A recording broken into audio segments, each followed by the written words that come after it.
Who do you think the favorite is in the NFC South? Bucks, Falcons, Saints, Panthers in the South. Oh, it's the Bucs. Absolutely, Baker Mayfield, the team that they have, Mike Evans. They're going to get healthy. They got one of the best running games on all of football in Irving. I think their offensive line, if they stay healthy, is a pretty good offensive line. They have one of the best offensive tackles, left tackles in all of football. And I think they're going to be able to play defense. They're very good defensively sound. Todd Bowles is the defensive-minded coach. I love the Bucs winning this division at least by 2 games. They're the best team in this division. Yeah, they have to be thought of as the favorites. Atlanta did some improvements on defense. I like their draft. I like some of their offseason, too. There's still a lot of questions with a young quarterback with Atlanta right now. And we were talking about the injury with 𝐬𝐮𝐬𝐫𝐢𝐻, too. Like, will their offensive line maybe hold up? They're going to be good, but I think the Bucs still have to be the favorite. The Falcons are starting Michael Penix over Kirk Cousins, the most expensive backup quarterback. I don't know, ever, Speedy? It might be ever. I don't know. Sam Bradford might have had 1 year, but yeah, probably Cousins has to take the cake. But impressive young defense, some good players at key positions. And then on offense, we know that they're littered with skill positions. Bijan Robinson, one of the top running backs in all of football. We've got Drake London, who's, I would say, underrated. Are they going to have a chance against this Buccaneers team? Or are they a wild card team possibly? I like Michael Penix. I do. I think Michael Penix is going to be explosive this year. We're going to see if he can stay healthy. They still have another quarterback there that I really, really like. Had a bad season last year, but he's a veteran quarterback that is definitely might get a chance if Michael Penix goes down. And remember, he's coming back from a really bad injury. And we'll see if Michael Penix can play a full season in the NFL. But they're explosive. They have Bijan Robinson. He's one of the most explosive players in the league. They got a great wide receiver. I want to see Kyle Pitts this year really break out. I think we're going to see a lot more Kyle Pitts this year in the way they're going to use him, especially in the open field. So I think Atlanta might be the second best team in this division.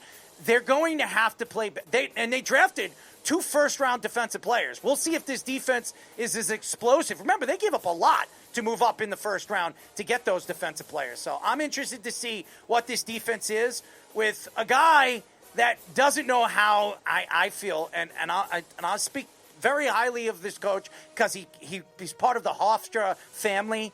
This is a guy that just falls flat on his face every time he gets a coaching job. He's a good, I'll say this, he's a good coordinator. He's not a good coach. So he won the job over Bill Belichick. Made no sense. Right. Okay? Yeah. No Do you like them opening up with the Bucs, though, the Falcons? No. Like an early test, or like, do you think it's too early to really tell? They beat him twice last year, but still, it's not an ideal circumstance. The Bucs were not healthy last year. I think they're a lot more healthier this year than they were last year. So they still have Godwin, who's going to be out for a significant, at least 3 games, could be 4. Mm-hmm. So.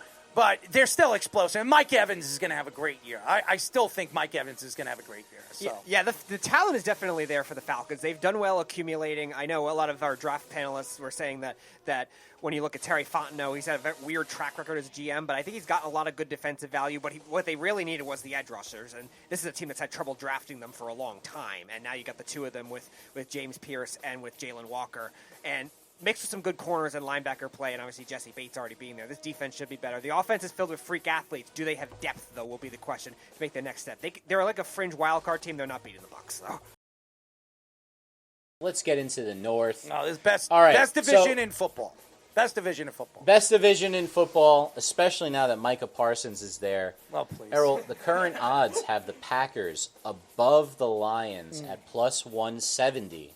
To win the division. The Lions at plus 185. I don't know what the line was before the trade, but I would imagine they were behind them before the trade. I had the Packers winning the division even without Micah Parsons. I think the Packers are built very, very well. I like Matthew Golden. I think he could another guy that could be offensive rookie of the year. We'll see how it works. Reed's there. They have a ton of talent. Watson's there. They could spread off. They have one of the best running games in Jacobs.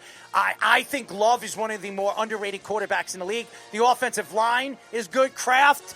We talk about Tucker Kraft. He's one of the most underrated tight ends in football.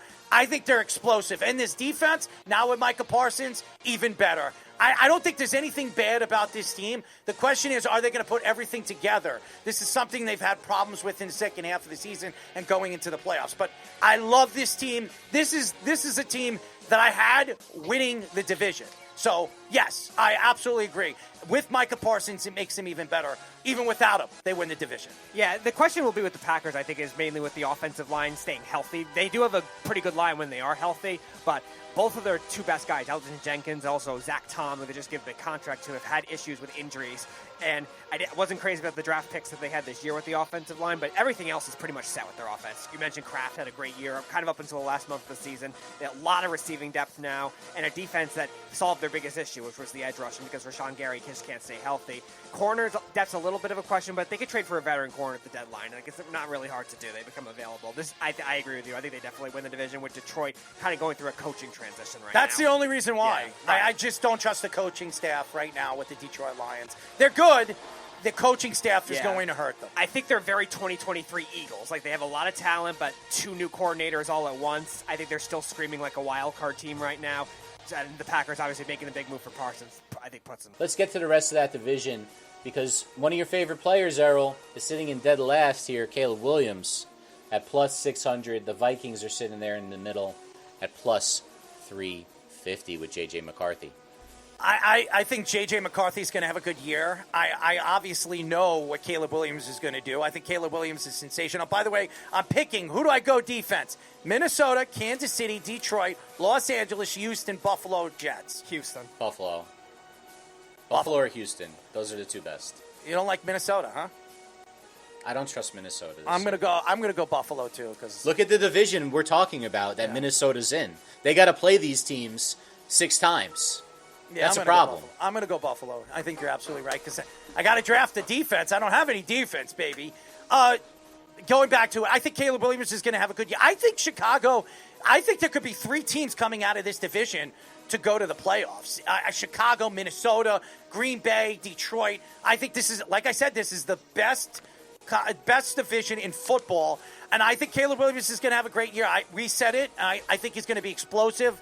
Ben Johnson, new coach, weapons all over the field, offensive line, reconstructed offensive line, and a good defense. I like him. I like Chicago. And Minnesota, we all know. O'Connell's a very good coach. I think he's very well respected in the league. I think McCarthy's going to have a good year as a rookie quarterback. And, yes, they have Justin Jefferson, and Addison will be back in week 3, week 4. This is explosive. And they got a good running game. Mason, they've got Aaron Jones. You give it to me. I think it'll be 3 teams coming out of the division. I could see any one of these 3 teams coming out of the division. Yeah, Chicago, I think, is definitely one to take a big leap. You saw their defense really play well at points in the second half of the season, even though their offense did struggle. And they struggled late in games, but they still lost a lot of close games. Obviously, there was the whole Eberflus debacle, all the stuff like that. But Ben Johnson, I think he's really much more authoritative. He was even saying during the preseason when they were playing well, this offense isn't good enough. Like, he's going to take command of this offense for sure. Their offensive line, if they stay healthy, it's going to be a big difference. Defense, they need probably another more edge rusher, but they're loaded everywhere else. All right, let's get to everyone's favorite division, the NFC East.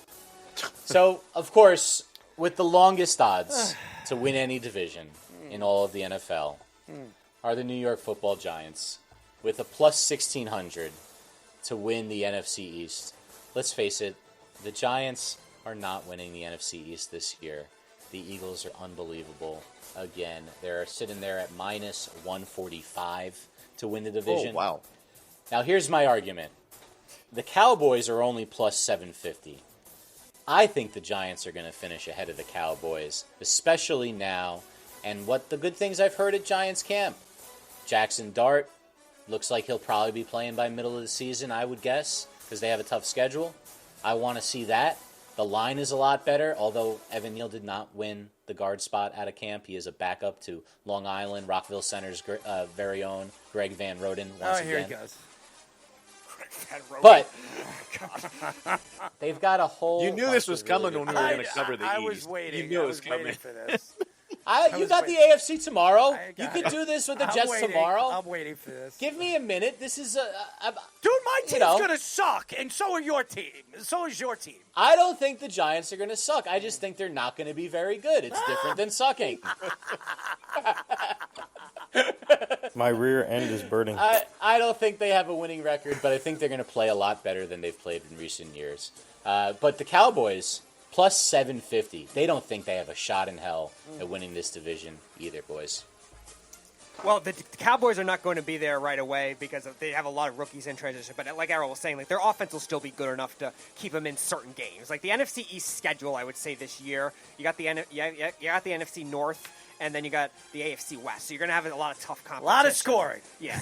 So they're going to have to win with a lot of scoring if they're going to have any shot at it. And that's the only chance I think they really have. I think they're kind of a 6-win team right now, but I think the Giants are kind of in the same boat. I think the Giants have the defense, not the offense right there right away, because even if Jackson Dart does have the upside later in the season, like you're still trusting really 2 guys on offense to really do anything. The Cowboys have it on the offensive side, and they're trusting a bunch of guys on the defense. The Giants are probably still the worst team in the division. I want to see, obviously, Jackson Dart. I think he's going to be explosive and fun to watch when he does eventually get a chance to play.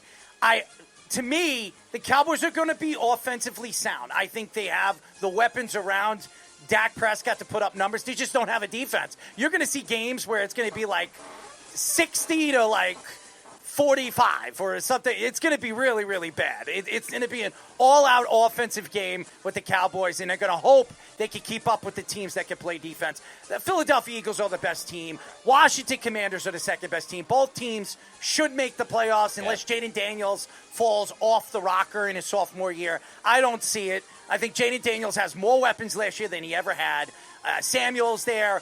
Now Terry McLaurin's happy. They got a great running game. I don't think there's anything scary about these two teams, the two teams on the bottom feed when it comes to the Cowboys and the Giants. The two teams on the top end, very, very scary. Two teams that could actually go to the Super Bowl with Dan Quinn as the coach on one side and Mr. Yappy on the other. So, you know what I'm talking about. Yeah, so. It's one of those patterns, too, that's very interesting to judge, too, when you look at the parity of the NFC East, which has not had a back-to-back champion since the Eagles in 2004 and 2003. And then you look at an NFC team going back-to-back in the Super Bowl. Like, you don't see that very often. Seattle was the last one to do that, too. So that's obviously the pressure on the Eagles, but the Eagles are still very talented. Washington, the offseason improvements they made with their offensive line, bringing in Tunsil, drafting Josh Connerly, too, that makes them scary as well, and that defense definitely could take a leap. I still think the Eagles do edge out the Commanders in the division, but I wouldn't be surprised if it's like by a game. I think it's that close. Yeah, they're plus 220. The Commanders, obviously, I would say they're better than they were last year. And they were good last year. And Jaden Daniels is going to be better, you would imagine. So it's exciting. Although I do think Abdul Carter and the boys might get to them in Week 1. We'll see. So I hope only so. lose by 14?